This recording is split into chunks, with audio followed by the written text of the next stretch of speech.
All right, gang. It's sexy. Let's wrap up Antietam. All right, I'm going to admit, fun little game.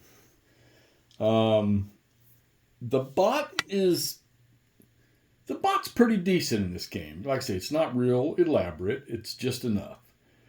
It tells you, you only can apply the bot to the Army of the Potomac, to the Union Army.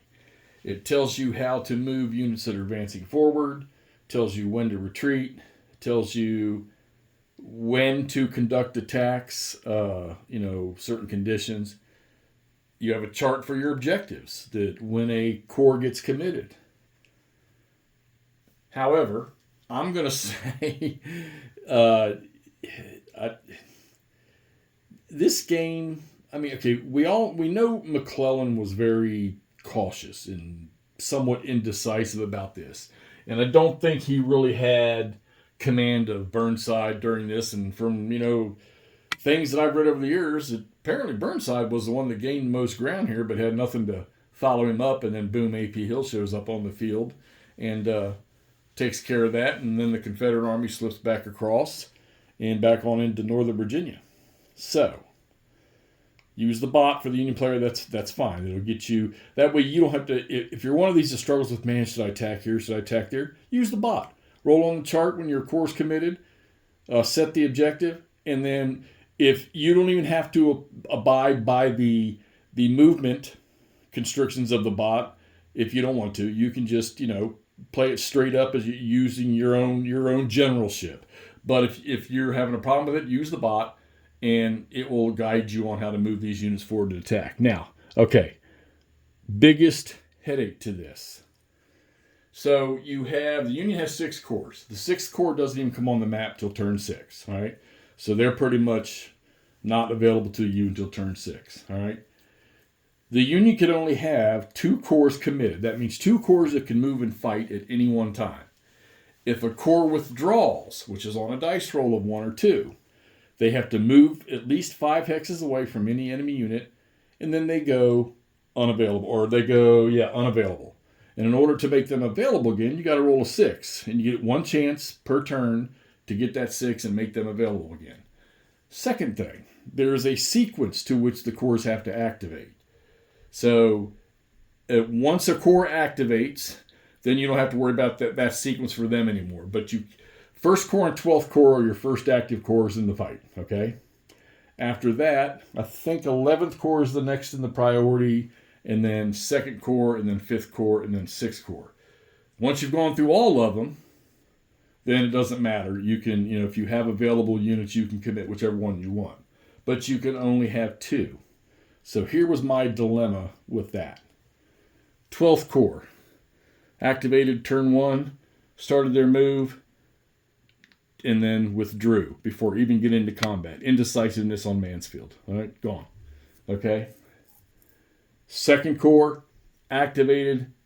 They were over here. They come across the river. Their objective was the Dunker Church. It was a sunken road. Off the chart, they come across. They moved. I think they might have had 2 or 3 turns. Withdrawal roll. All right. 5th Corps started, or 11th Corps, 9th Corps. Burnside over here. Started his move, was active for about 2 or 3 turns, and then had to withdraw. They might have got an artillery shot at the bridge, the units here behind the bridge, and over the forge down here, which you can see the one. They might have got 1 attack on each one of those, and they were terrible. All right? Although they did cause some damage over there. Then 5th Corps ended up withdrawing back. They were back up on the hill. Then 6th Corps arrives, okay? 6th Corps moves on. They go immediately to an availability status, and you wait. Then 1st Corps pretty much gets shattered. They ended up with a withdrawal. They did all the fighting all day long. They were literally 99% of the combat. And actually, you notice on the turn record chart, we're calling this game short because there's just not a chance in hell.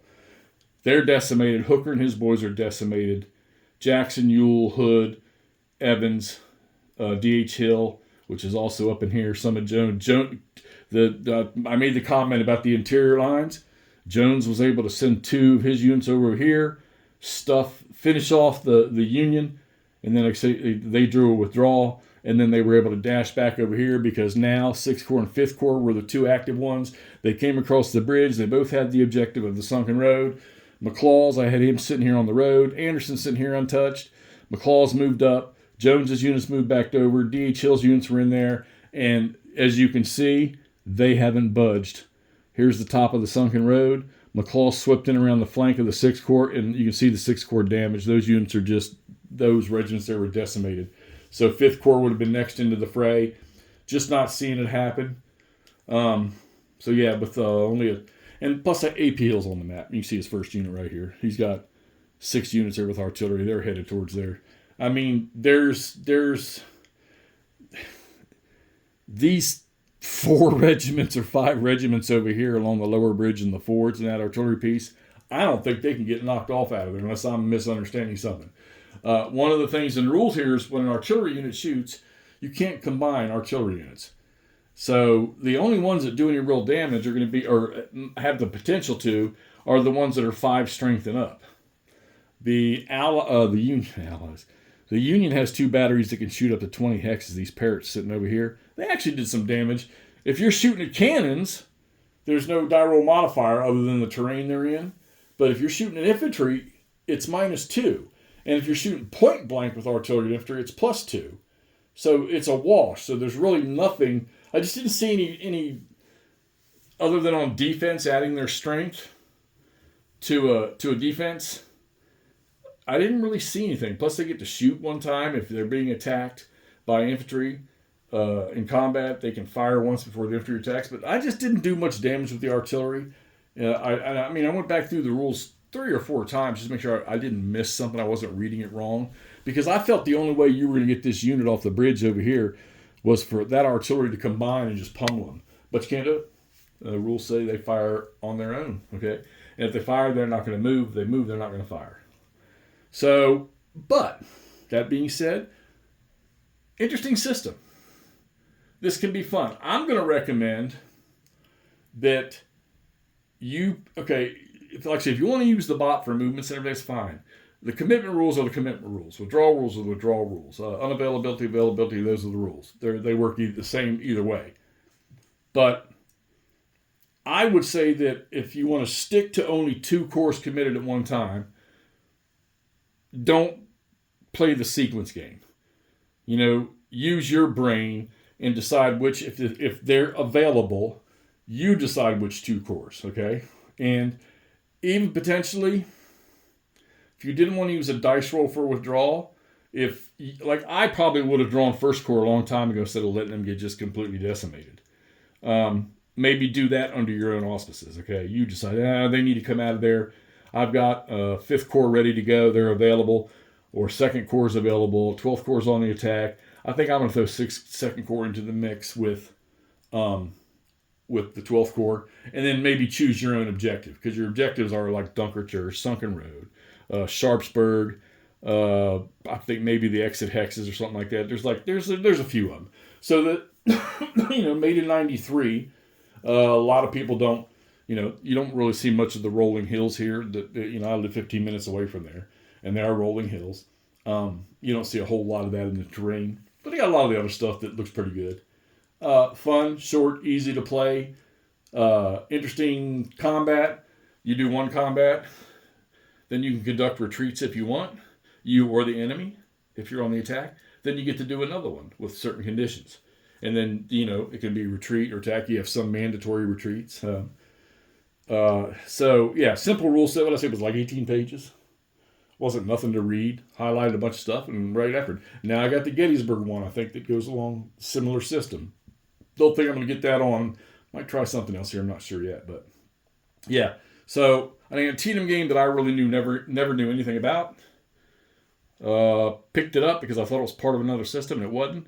Glad I picked it up. It's kind of fun, so I think the Gettysburg game probably be kind of fun too. All right, so there you have it. Command issue number 22, XTR Corporation, 1993, Antietam, Burnished Rolls of Steel. I know I saw Ty Bomba's name in there somewhere, all right?